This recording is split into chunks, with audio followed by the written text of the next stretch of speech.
सबको जय मसीह की। प्रभु यीशु के सुंदर नाम में आप सबको बहुत ऐसे आशीष मिले। मैं विश्वास करती हूँ कि मेरे परमेश्वर ने आप सभी को भला चंगा रखा होगा। आज मैं आपके सामने जहाँ से मैंने उत्पत्ति का अध्ययन रोका था वहीं से स्टार्ट कर रही हूँ।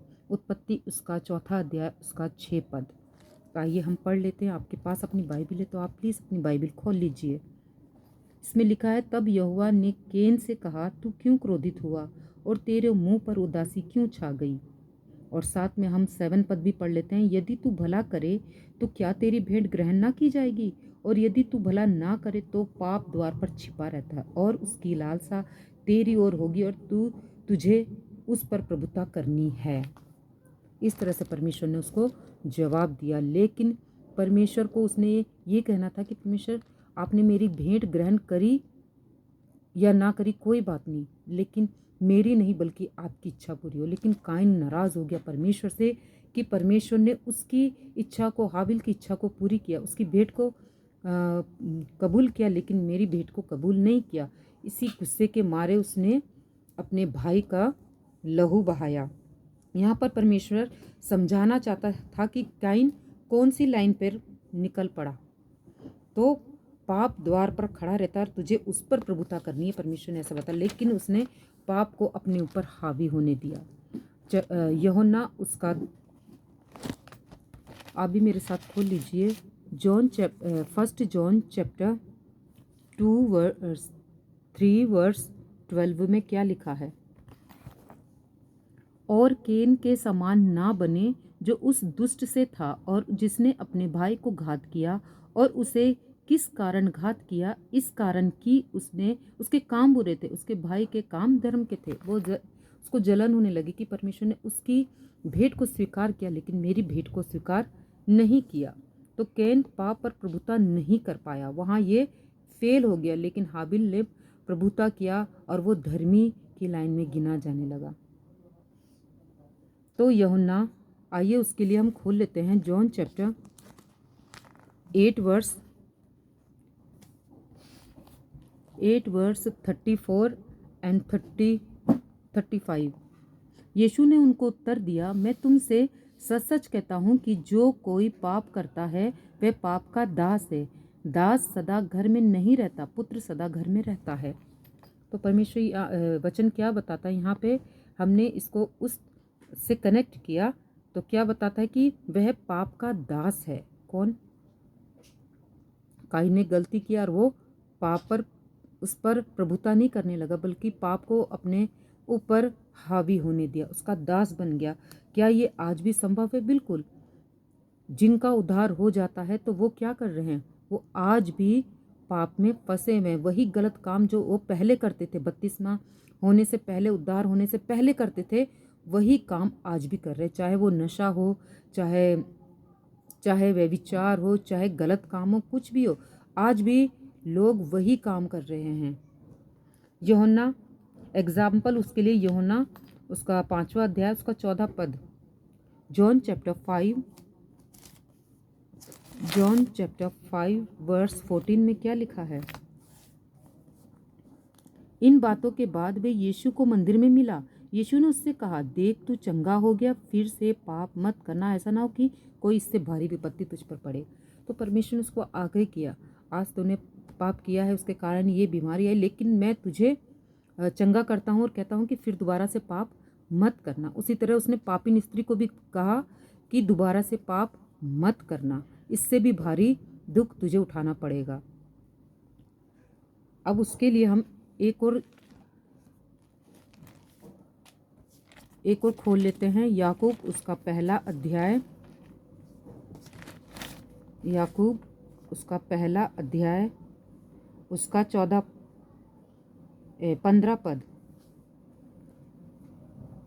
15 पद पढ़ लेते हैं। फिर अभिलाषा गर्भवती होकर पाप को जनती है और पाप जब बढ़ जाता है तो मृत्यु को उत्पन्न करता है। तो आप पहले लालसा करते हो इस चीज़ की कि हाँ ये चीज़ मेरे पास होनी चाहिए, मतलब उसको गलत तरीके से पाने की कोशिश करते हो कोई भी चीज़ों को, तो कहते हैं कि धीरे धीरे पाप बढ़ता है और वो पाप जाकर मृत्यु को उत्पन्न करता है। ये जो लालसा है, ये जो लस्ट है, ये बहुत ही बेकार चीज़ है। तो अभिलाषाओं की वजह से इंसान के ऊपर भारी तकलीफ, आप कहते ना मसीह भाई बहन की मेरे घर में भी इतनी तकलीफ़ें हैं, मेरे घर में लोग बीमार हो रहे हैं और मेरा घर का काम ठीक से चल नहीं रहा है, मुझे ये टेंशन है, मुझे वो टेंशन है। तो आप ये भूल गए कि आप मसीह में आए हो, तो क्या आप अपने बुरे काम को छोड़ दिया आपने? आप जितनी भी गलत काम पहले करते थे जब आप प्रभु में नहीं थे, क्या आज आपने अपने बुरे काम को छोड़ दिया है? आप अपने आप को चेक कीजिए। कहीं आप उन्हीं बुराइयों को लेकर, उसी गंदगी को लेकर चल तो नहीं रहे, उसी गंदगी में दोबारा लोट-पोट तो नहीं हो रहे हो? तो ये हमें जाँचना है। इसलिए पाप ने कैन को परमेश्वर से बहुत दूर कर दिया। जब उसने मर्डर किया अपने भाई का, तो वो परमेश्वर से दूर हो गया और किसके करीब हो गया? शैतान के, लूसीफर के करीब हो गया। तो जब कैन को पाप पर प्रभुता करनी थी, तो उसने क्या करा? पाप को अपने ऊपर हावी होने दिया। तो आइए हम मत्ती उसका 12 अध्याय और उसका 34 और 35 पढ़ लेते हैं। मैथ्यू चैप्टर 12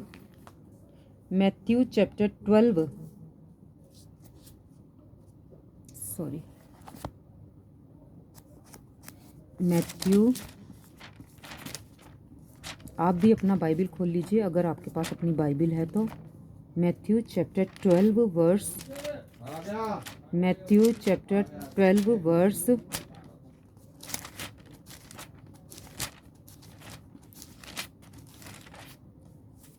12 वर्स 43 एंड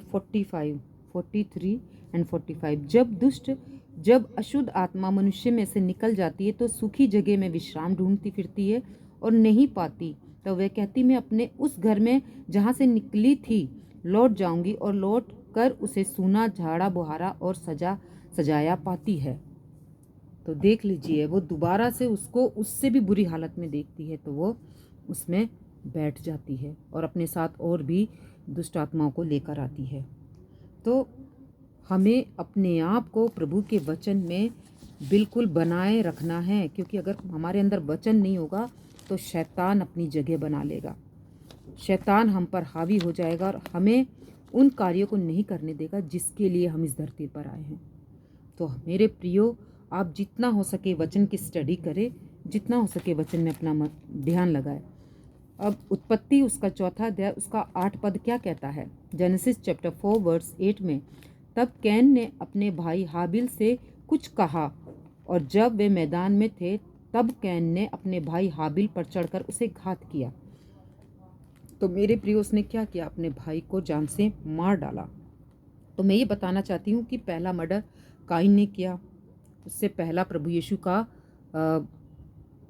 जब आदि माँ बाप ने पाप किया, उसी वक्त परमेश्वर का ने एक मेमने के रूप में बलिदान किया था, क्योंकि हमने नहीं, उत्पत्ति के पहले से ही वो घात किया गया। उसका खाल आदम और हवा को पहनाया गया। उसके बाद हाबिल ने किया, तभी तो ये कि यीशु मसीह तक को मरवा डाला। इस पाप ने क्या करा? प्रभु यीशु मसीह को भी मरवा डाला, है ना। और वो हमारे पापों के कारण अपना लहू कीमती बहाया। तो सभा उपदेशक हमसे क्या बातें करता है? क्या लिखा है 10:8 में? जो गड्ढा खोदे वह उसमें गिरेगा, और जो बाड़ा तोड़े उसको सर्प डसेगा। मतलब जो दूसरों के लिए गड्ढा खोदता है, दूसरों के लिए गलत सोचता है, गलत विचार करता है, तो उसके लिए आप ऐसा ही होगा। कैन एक ऐसी लाइन को पर निकल गया था जो परमेश्वर को पसंद नहीं थी। काइन ने अपना रास्ता चुन लिया, अनगॉडली लाइन, और उसी लाइन को लेकर वो चलने लगा। और जितने भी आप गलत शिक्षा में हैं वो सब काइन की संतान है, काइन से ही है। सबसे बड़ा सवाल यहाँ हाबिल की क्या गलती थी जो उसका मर्डर हुआ, है ना। प्रभु यीशु मसीह की क्या गलती थी जो उसका मर्डर हुआ? तो यहाँ हाबिल ने सच्चे होने की कीमत चुकाई है। जिस तरह से प्रभु यीशु मसीह ने हमारे गुनाहों के खातिर अपना बलिदान दिया, उसी तरह जिस तरह पति के चलते पूरी फैमिली ख़त्म हो गई, है ना, पत्नी के चलते पूरी फैमिली ख़त्म हो गई, बच्चों के चलते पूरी फैमिली ख़त्म हो गई, आदमी के चलते पूरी फैमिली ख़त्म हो गई। एग्जाम्पल, जैसे यीशु के टाइम में एक आदमी था येहू देश में से जो झगड़ा हुआ था, उस समय पूरे इज़राइल को एक आदमी के चलते डिस्टर्ब होना पड़ा। तो फिर यीशु की क्या गलती थी कि यीशु को मारा गया, है ना? उसको कीमत चुकानी पड़ी, सच्चाई की कीमत चुकानी पड़ी।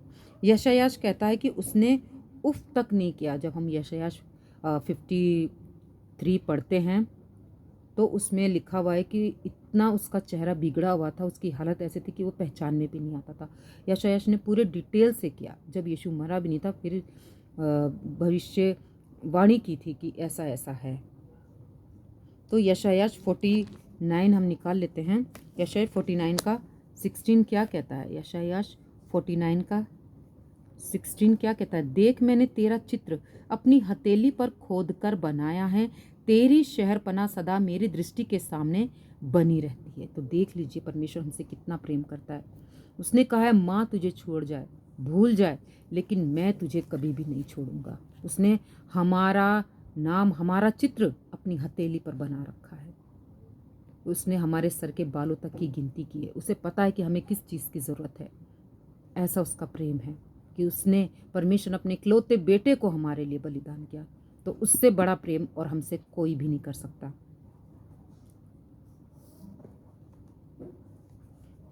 और यशायाह 49 क्या कहता है कि देखो, मैंने तेरा चित्र हथेली पर खोद कर बनाया है। तो उसके हाथ में ना भाला है, उसके हाथ में ना कोई गधा है, और उसके हाथ में उसने कुछ भी ऐसा चीज़ नरसिंहार कुछ नहीं किया, लेकिन उल्टा उसने हमारे नाम, हमारा चित्र अपना हथेली पर बनाया है। तो ये एक ही परमेश्वर कर सकता है, पिता परमेश्वर, एलोहिम पवित्र आत्मा कर सकता है। नहीं तो आज जो अन्य जातियों को देवता, उनके हाथ में कुछ ना कुछ आपको पड़ा, हाथ में होगा, मिलेगा, लेकिन हमारे प्रभु परमेश्वर ने कभी भी अपने हाथ में ऐसा कुछ चीज़ नहीं कहा। उल्टा उसने कहा कि मैंने तेरा चित्र अपनी हथेली पर खोद कर बनाया हुआ है। तो मेरे प्रियो, इस बातों को हमें समझना है कि परमेश्वर हमसे कितना प्रेम करता है। कोई यीशु को माने या ना माने, यीशु की महिमा नहीं घटती। परमेश्वर प्रभु यीशु मसीह सदा काल का परमेश्वर है। परमेश्वर की महिमा करने के लिए लाखों स्वर्गदूत है जो पवित्र पवित्र कहते हैं, लेकिन परमेश्वर चाहता है कि हम मनुष्य उसकी आराधना करें। उसको कोई घटी कमी नहीं है किसी चीज़ की, और हम ना करें तो हमारा ही नुकसान है। उसकी आराधना करना, उसकी स्तुति करना हमारा, और हमें उसी के पैरों के नीचे झुकना है, ना कि किसी और के। जिस तरह से यूहन्ना प्रभु यीशु मसीह को सोचकर स्वर्गदूत के पैर को छूने लगा, तो उसने कहा मैं भी तो तेरे से सुख भोगी मनुष्य हूँ। तो सब परमेश्वर के बनाए हुए हैं। उत्पत्ति उसका 4 अध्याय, उसका 9 पद क्या कहता है? Genesis chapter 4 verse 9। तब यहोवा ने कैन से पूछा, तेरा भाई हाबिल कहाँ है? उसने कहा, मालूम नहीं, क्या मैं अपने भाई का रखवाला हूँ? उसने देखो उल्टा जवाब दिया परमेश्वर को, क्या मैं उसका रखवाला हूँ? परमेश्वर से कितने घमंड से कह रहा है वो। उसके लिए मैं आपको एक चैप्टर खोल के दिखाती हूँ।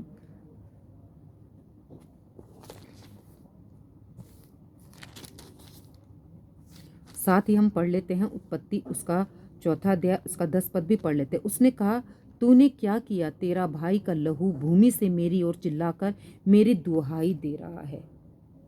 तो जैसे हाबिल का लहू बहा, वैसे ही यीशु का लहू बहा। हाबिल का लहू बदला मांग रहा है, वैसे ही प्रभु यीशु मसीह का भी लहू बदला मांग रहा है। कीमत हमें चुकानी पड़ेगी, क्योंकि उसने हमारी कीमत चुकाई है। अपने पापों से तौबा करना है हमें। मेरे प्रियो, मैं यही कहना चाहती हूँ आप लोगों से कि यहाँ पर शायद कोर्ट आपको माफ़ कर दे, हाई कोर्ट माफ़ कर दे, लेकिन ऊपर की जो अदालत है, स्वर्ग में जो अदालत है, वहाँ हमें माफ़ी नहीं मिलेगी जब तक हम विश्वास के साथ प्रभु यीशु को अपना उद्धारकर्ता स्वीकार ना करेंगे। ये मत सोचिए कि उद्धार होने के बाद, साल्वेशन होने के बाद आप बिल्कुल बेफिक्र हो। जी नहीं, आप उसके बाद भी गलती करते हो तो कैसे बोल सकते हो कि परमेश्वर मेरे को क्षमा कर देगा? आपको पवित्र बनना है। वचन कहता है ना, मैं पवित्र हूँ तो तुम भी पवित्र बनो, मेरा पिता पवित्र है तो मैं भी पवित्र हूँ, तुम भी पवित्र बनो। तो हम उसके बेटे बेटियाँ हैं, तो हमें भी अपना चरित्र पवित्र और साफ सुथरा रखना पड़ेगा। उत्पत्ति 11 क्या कहता है? इसलिए अब भूमि जिसने तेरे भाई का लहू तेरे हाथ से पीने इसलिए अब भूमि जिसने तेरे भाई का लहू तेरे हाथ से पीने के लिए अपना मुंह खोला, उसकी ओर से तू श्रापित है। तो क्या बोला? श्रापित है। और चौथा पद पढ़ ले, 12 पद पढ़ लेते। चाहे तू भूमि पर खेती करे तो भी उसकी पूरी उपज फिर तुझे ना मिलेगी, और तू पृथ्वी पर भटकने वाला और भगोड़ा होगा। इसके साथ ही साथ हम 15 तक पढ़ लेंगे। तब कैन ने यहोवा से कहा, मेरा दंड सहने से बाहर है। देख, तूने आज के दिन मुझे भूमि पर से निकाला है, और मैं तेरी दृष्टि की आड़ में रहूँगा, और पृथ्वी पर भटकने वाला और भगोड़ा रहूँगा, और जो कोई मुझे पाएगा मुझे घात करेगा। इस कारण यहोवा ने उससे कहा, जो कोई कैन को घात करेगा उससे 7 गुना बदला लिया जाएगा। और यहोवा ने कैन के लिए एक चिन्ह ठहराया, ऐसा ना हो कि कोई उसे पाकर मार डाले। देखो, परमेश्वर ने फिर भी उसके लिए एक योजना बनाई। तो मेरे प्रियो, आप गलती करते हो तो पश्चाताप कीजिए और उसके करीब आइए, तो वो आपको जरूर क्षमा करेगा। और फिर दोबारा पाप ना करना बोलते हैं प्रभु यीशु मसीह। तो हमें दोबारा पाप नहीं करना है। तो उसकी ओर से तू श्रापित है। कौन? कैन। लेकिन प्रभु यीशु मसीह के लहू से तुझे आशीष मिलेगी, अगर तुमने अपना जीवन प्रभु यीशु को दिया। मैंने जो बातें आपको कही है और जो उसने काम किया वो बर्दाश्त से बाहर था। तो मैं आज कल के आप लोग को देखते हो कि जो अपने आप को क्या कह रहे हैं? गॉड कह रहे हैं, अपने आप को पापा कहलवा रहे हैं, अपने आप के नाम के पीछे अपने नाम के आगे अपोस्तल लगवा रहे हैं, अपने आप को ऊंचा उठाने की कोशिश कर रहे हैं। जबकि हमें परमेश्वर को, प्रभु यीशु मसीह को ऊंचा उठाना है। तो वो क्या कर रहे हैं आज की डेट में? अपने आप को ऊंचा उठा रहे हैं, वचन को नहीं, अपने आप को ऊंचा उठा रहे हैं। तो परमेश्वर ने उसको भगोड़ा नाम दिया। कैन ने क्या गलती की थी? कैन ने जो गलती की थी, अब उसके बच्चों को भी वही भुगतना पड़ेगा, उसके पूरी परिवार को भी यही भुगतना पड़ेगा। अब यहाँ पर एक भी जगह उसके लिए उसने यहाँ पर बिल्कुल से भी परमेश्वर से माफ़ी नहीं मांगी, बिल्कुल से भी उसको पश्चाताप नहीं हुआ कि उसने अपने भाई का खून क्यों किया। तो मेरे प्रियो, इतना घमंड करके हमें नहीं रहना, हमें पश्चाताप करना है अपने गुनाहों के खातिर। तो शैतान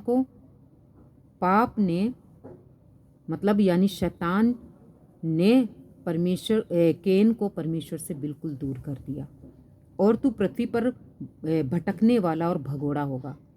परमेश्वर ने उसको कहा साफ कि तू पृथ्वी पर भटकने वाला और भगोड़ा होगा। परमेश्वर पाप को कभी भी बर्दाश्त नहीं करेगा, इसलिए परमेश्वर ने उसे अपने से दूर कर दिया। 1600 साल का गैप है। इस गैप में 2 लाइनें चली। इस बात को हमें समझना होगा कि उसके बाद 1600 सालों का गैप है, और उस गैप में गॉडली लाइन और अनगॉडली लाइन चली, और सबसे ज़्यादा अनगॉडली लाइन चली। और प्रभु यीशु मसीह को भी गॉडली लाइन से ही आना था। कैन के चलते बहुत पाप फैल गया। उसमें से फिर नूह था, जो परमेश्वर को मानने वाला और दुनिया को परमेश्वर को मानने वाला। जिस तरह उस वक्त परमेश्वर ने नूह के टाइम में पूरी दुनिया को ख़त्म किया था, उसी तरह फिर दोबारा पूरी दुनिया ख़त्म होने वाली है। तो अब भी समय है मेरे प्रिय भाइयों बहनों, अपने आप को सुधार लीजिए। उस भीड़ में ना चलिए जहाँ सिर्फ सुख की बातें होती है, बल्कि अपने आप को उस भीड़ से, उन भेड़ियों के बीच से अलग कीजिए। आप भेड़ बनिए, भेड़िया नहीं। तो इन सब बातों के द्वारा मैं इस वीडियो को समाप्त करती हूँ, और मैं विश्वास करती हूँ कि आपको मेरी बातें समझ में आ गई होगी। तो परमेश्वर सुंदर बातों के द्वारा, सुंदर वचनों के द्वारा आप सबको ब्लेस करे। सबको जय मसीह की।